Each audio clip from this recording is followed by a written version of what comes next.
The wind howled across the golden sands of northern Sudan, lifting fine dust into the evening air.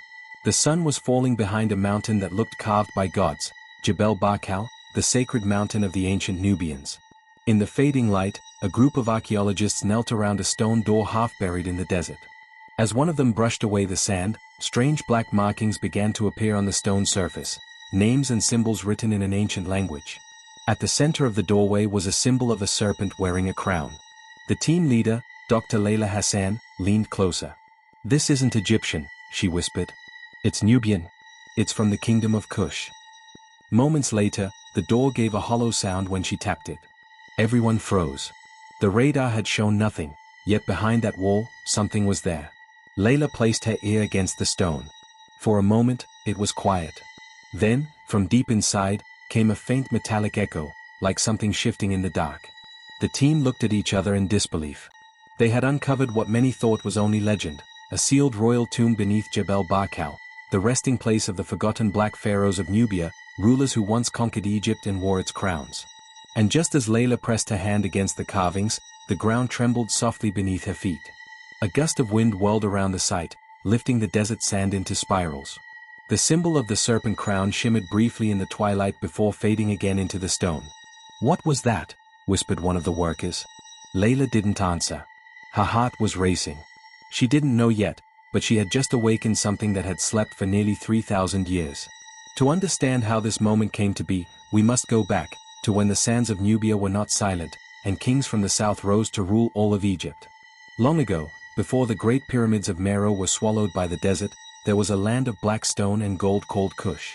It lay along the Nile, between the first and sixth cataracts, the stretch of river where the water broke over rocks and turned wild.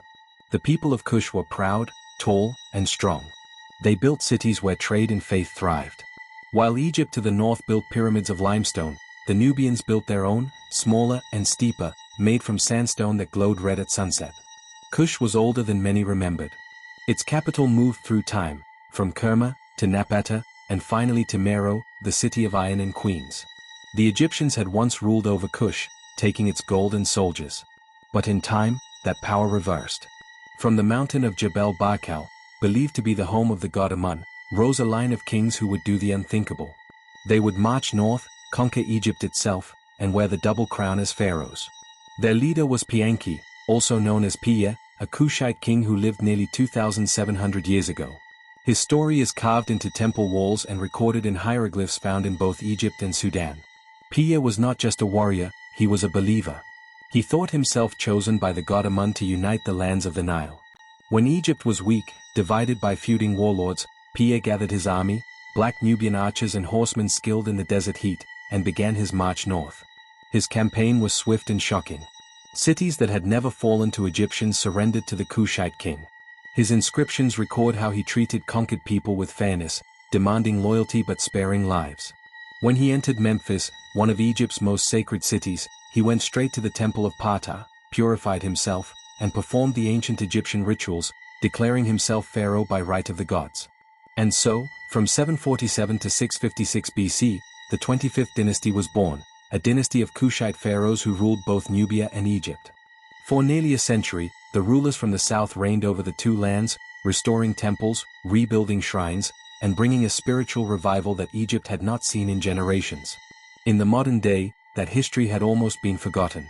Schoolbooks mentioned Kush only in passing, as if it were a shadow of Egypt. But Layla knew better. Her grandmother had told her stories about the Nubian kings when she was little. They were pharaohs too, her grandmother would say. Their skin was dark as the soil of the Nile, and they were children of the same river as Egypt. Now, decades later, Layla found herself kneeling before the tomb of one of those very kings.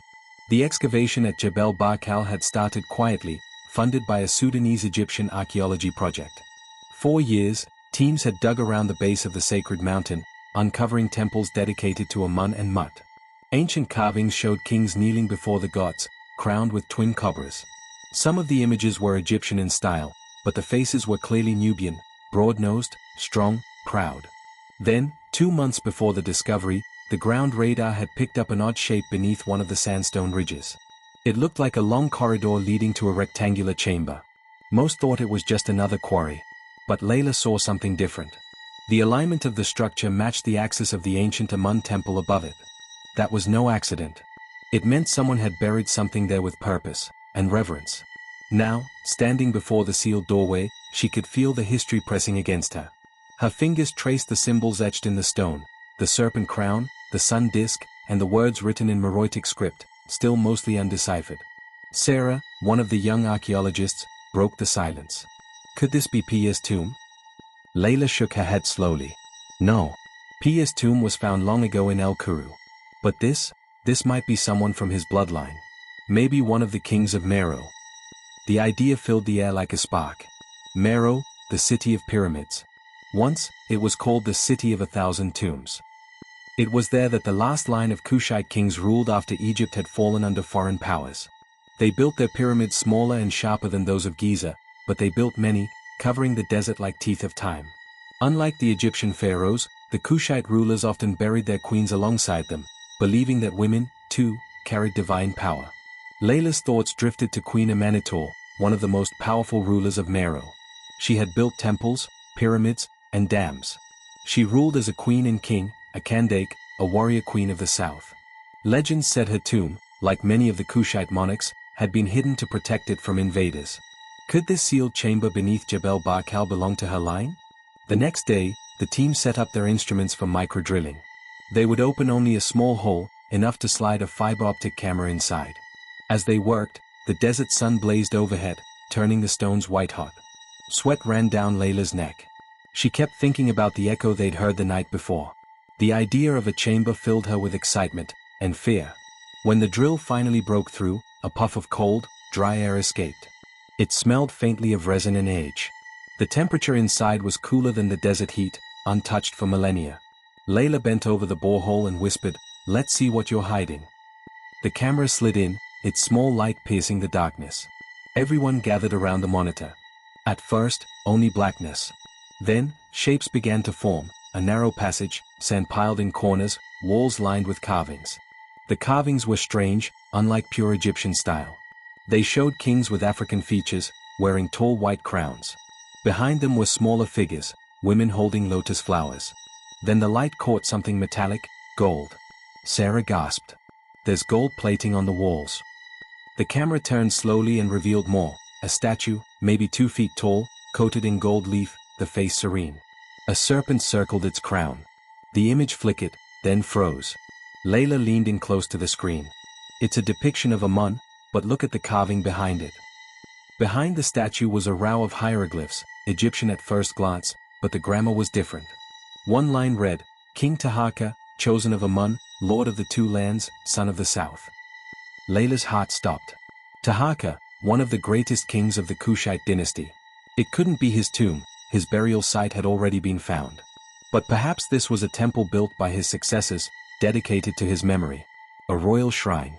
The Hall of Kings of Kush. As she whispered his name aloud, a gust of wind rushed through the excavation site. Sand swirled like smoke. The camera feed blinked again. For a split second, the statue's eyes seemed to shimmer in the reflected light. And then, without warning, the monitor went black. The screen flickered once more, showing only static. The signal was gone. Did we lose power? Sarah asked, her voice trembling. Layla didn't answer.